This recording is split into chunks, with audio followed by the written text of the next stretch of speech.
going to be looking at borrowers' faith as CBN proposes increased interest rates. You'll be asking me, how does that bother politics?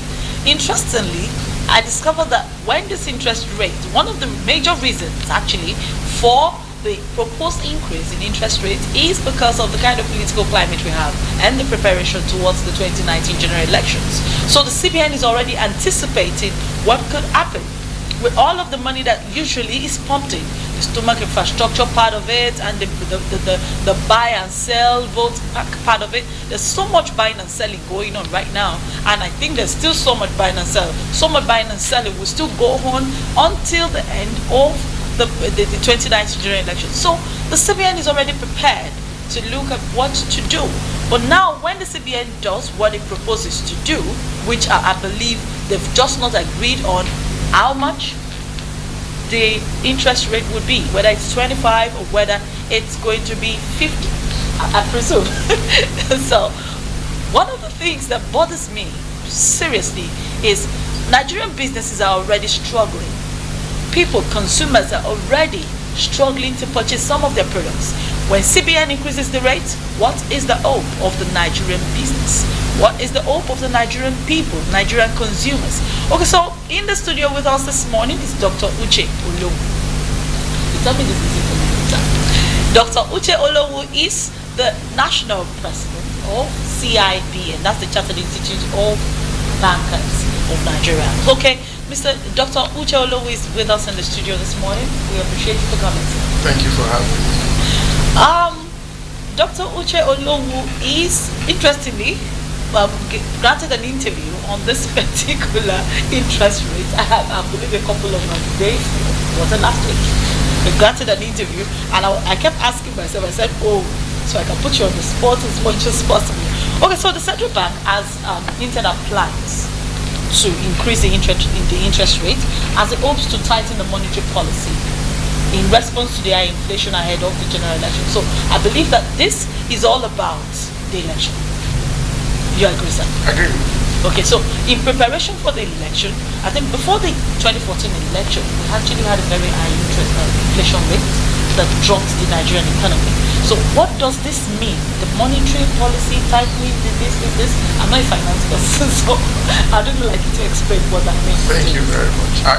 Basically, the central bank runs the monetary policy. It controls the quantity of money in the system, depending on the direction of the policy. Okay, fine. So the target inflation and exchange rates.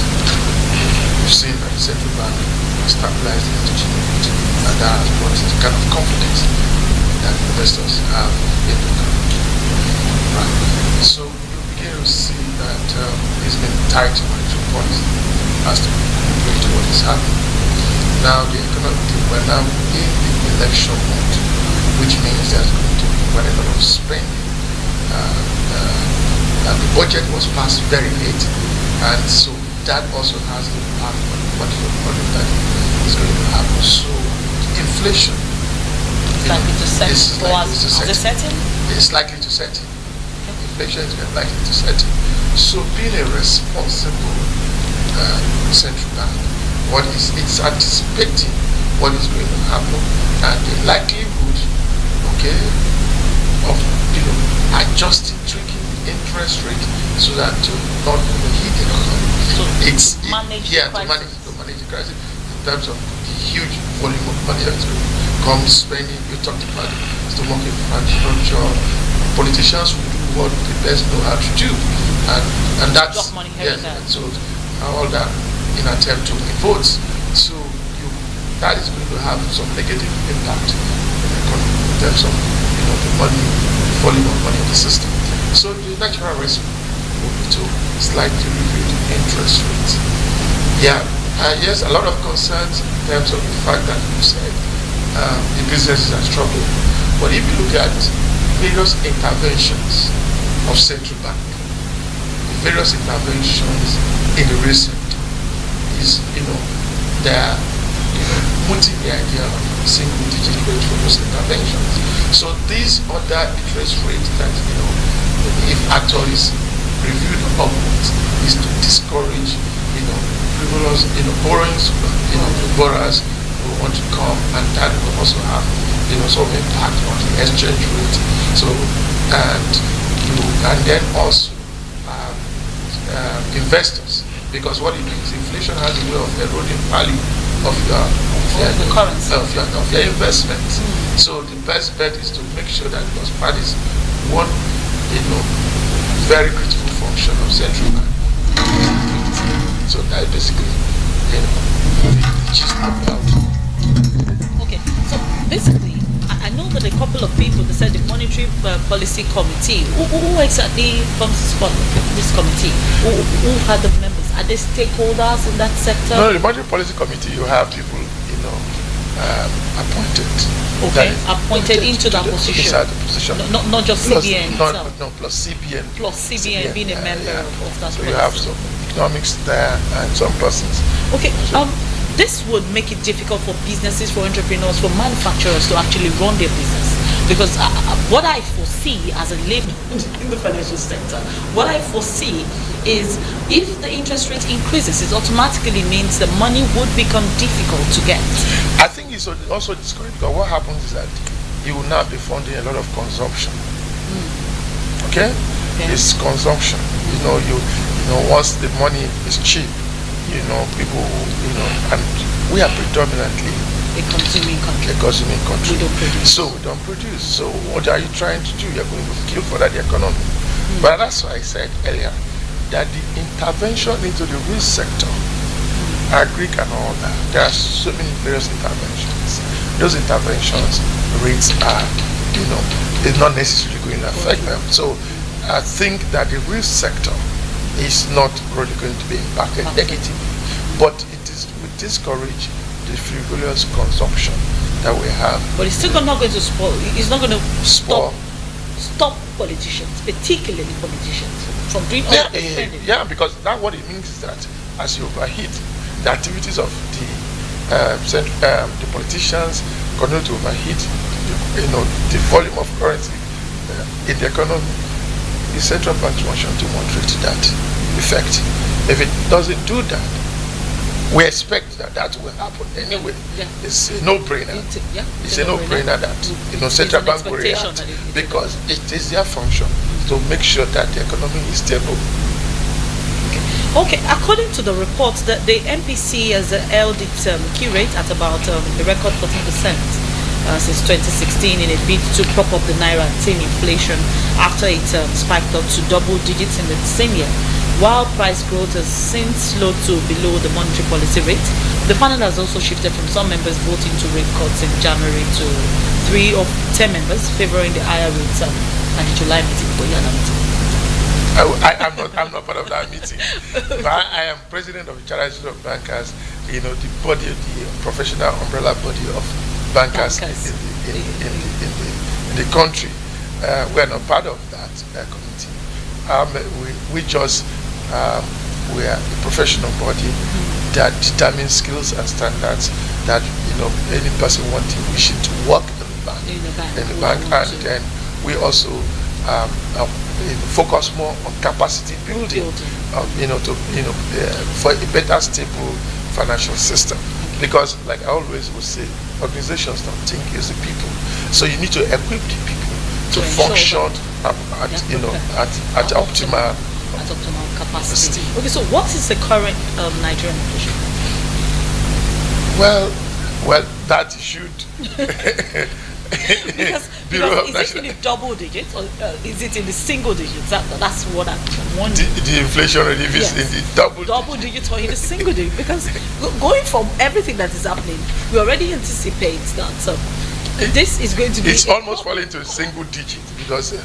But that means we already anticipated as it's going closer, from a 14%, as it's going closer to the single digit, it's likely to spike up. Not necessarily. You see, the point clearly, you need to understand the fundamentals.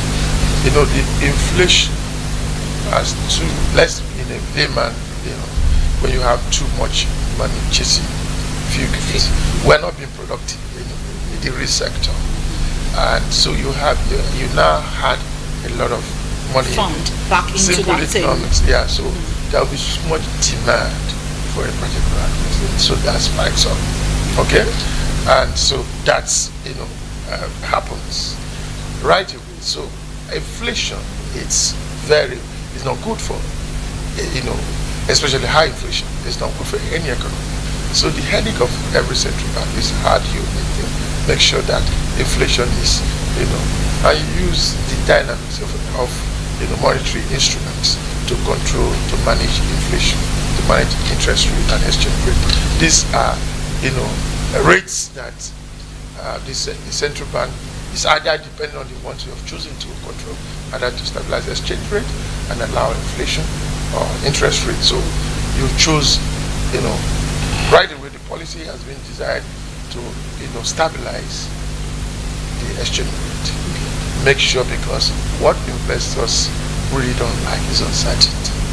Some measure of predictability is required for you to see flow of funds. So are they likely? The central bank has done incredibly well in trying to manage that, especially with that policy clincher, the high wind that tried to stabilize our currency and made a lot of investors beginning to come. It's expected within the election period that you're going to see investors who want to withdraw because of risk. That's the because question I of was the going to risk. ask you. Because, are they likely to pull out? Are investors likely to pull out of the economy? Yeah, it's expected. Rational investors who want to say they manage risk. What is going to be the outcome? Even though over time we have seen during the election period, economy is heated up, and after which it dies down and all that. But they would not want to take that kind of risk. So you expect that they're going to pull out, and once normalcy comes back, they bring it because the potentials of this economy, with what we are doing, broad diversification of the economy, they expected that the potentials of this economy will be unlocked. And if it is unlocked with the right policy, with right government fiscal and monetary policies, this is a place to invest because you are going to make good returns. And so we expect that it will come. Against that they will come back. Yes, the politicians get their acts right, because this is an emerging economy. We have quite a lot of huge potentials, in terms of what is expected to happen. Well, at this critical time, yes. If investors pull out their funds or pull out their investments, what is likely to be the situation of our economy? If you read, if you watched, I'm sure the Deputy Governor, Central Bank, did give the assurance that, he said he actually said he was going to issue them their checks. Yes, because if you look at the reserves inched up, and a lot of policies that are put in place to stabilize, these shocks have been modeled already. Okay, these shocks have been modeled, so you expect that they will meet every investor's demand. And while doing that, this for a short period, economic activity is still going on, and we expect with the kind of things that are going on that with that through. I don't see major changes, crisis. a major collapse. You don't see a major crisis. And you've seen that the oil prices inching up, remain at a stable point. The government has not been so frivolous. Okay, so there have been quite a lot of accretion to reserves, and that also has helped, in terms of what government is trying to do. Infrastructure-led growth is what we're talking about. And we begin to see that the ERGP seems to support that policy. So the economy is going to take shape if we continue. So it's a question of consistency. Even if it wobbles a bit, during it does. It will wobble, no doubt about it. But I'm saying I'm of the view, and I'm solidly confident that investors, the government will match them. Central Bank will match whatever, because we have that reserve. We have the reserve to accommodate that short period. Yeah, because they need to. There's other places where you make the kind of profit you reap. Yeah, because Nigeria is a consuming country, and we have the population. But that should change anyway if we need to grow. You see, the fourth industrial revolution is here with us. We have teaming youths that are engaged there. Each time I think, why will Mark Zuckerberg come into this country if he has not seen a glimmer of hope in terms of the resources that is available, intellectual capital that we have.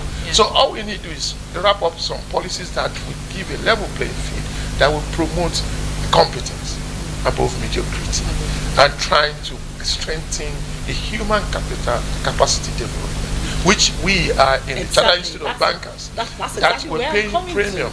We want to change the narrative as far as banking is concerned. In terms of skills, we have what we call the competency framework. We are determined to follow to the letter, spirit of the letter, about the right competencies in the banking industry.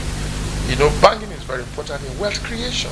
You need the right people who understand the right dynamics in order to put the necessary skills in place to make sure that people enjoy banking. We are talking about enjoying the aspiration of banking again, in terms of integrity, in terms of honesty, and promoting ethics and professionalism.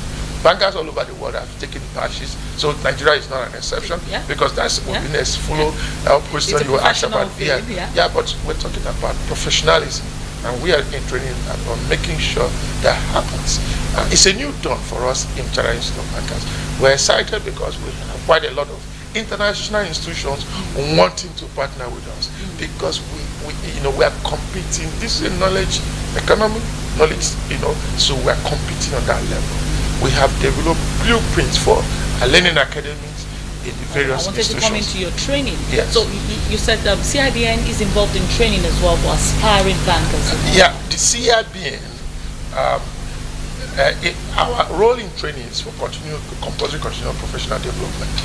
The competency framework empowers us to determine, accredit trainers that will train people in the banking. So that's you don't that do role. The training directly, we don't do just the we do the capacity. Okay. But for our members, we organize programs to further upend their skill. But so that's the role at which we are. But in terms of training, we have various. In fact, our corporate members, that's the banks, even regulators, have robust learning academies, because it is, if you train your people very well, you expect productivity. It's a no-brainer, and that's what is happening there. We're trying to support that system. That structure. How would you rate the Nigerian banking system? Well, the Nigerian in comparison with the rest of the world, anyway. Well, see, let me tell you, the market is shallow, and but we're deepening it. One thing that you must understand, and part of this when during my speech, acceptance speech as the president, I said we're going to tell our own story. And one of those stories is this: do you know what has happened? The payment system, Nigerian banks pioneered quite a lot of things. We are, you've traveled to the States or to the UK, you can't do immediate transfer. We pioneered that instant transfer, making payment convenient, the payment system very, very convenient. That is what Nigerian banks have done. Nigerian banks are creative, we're aggressive. All we need to do is that, because the savings culture is low, our savings to GDP ratio is low. So the market is low. Otherwise, we will have a lot of resources to play with.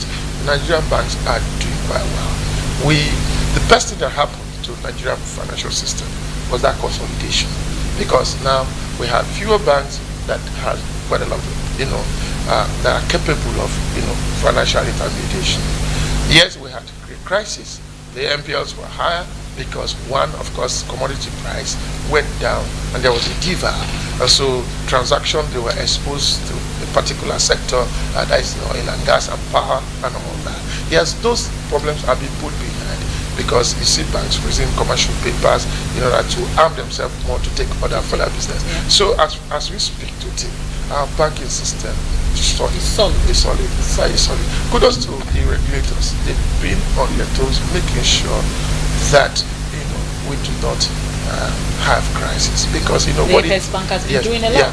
Because what it happens is that you and I, our little savings must not. So in that respect, we are getting. We're not there yet, we're not there. Yeah. We're not. Let's not kid ourselves. Progressing. But we're progressing. The kind of structures, what is being put in place, is making sure that we have quite bright brains. Shock absorber. Bright brains that can turn around the system. All we need to is in recent times, let there be full alignment of fiscal and monetary policy. Let policy somersault could also have some few problems to the banking industry. We try to, as much as possible, the banking system. We're also looking at the financial inclusion, which is the hard cry of government. The bank is doing quite a lot, making sure that when they roll out, there's going to be, we're going to achieve certain target that has been, set for the system. Thank you so much. We've been speaking with Dr. Uche Olowu, who is the CIBN National President. And amongst all of the things that you have said this morning, we should be rest assured that the Apex Bank is doing enough to ensure that Nigeria comes out of the 2019 general elections stronger and more assured towards a brighter future as far as our economy and our finance system is concerned. And he said Nigerian banks are doing quite well. Okay, thank you so much, sir. Okay, we're going to take a short break now, and then we go to this segment. We have a special feature segment. It's something that borders on you and I would like you to stay tuned. We'll be right back.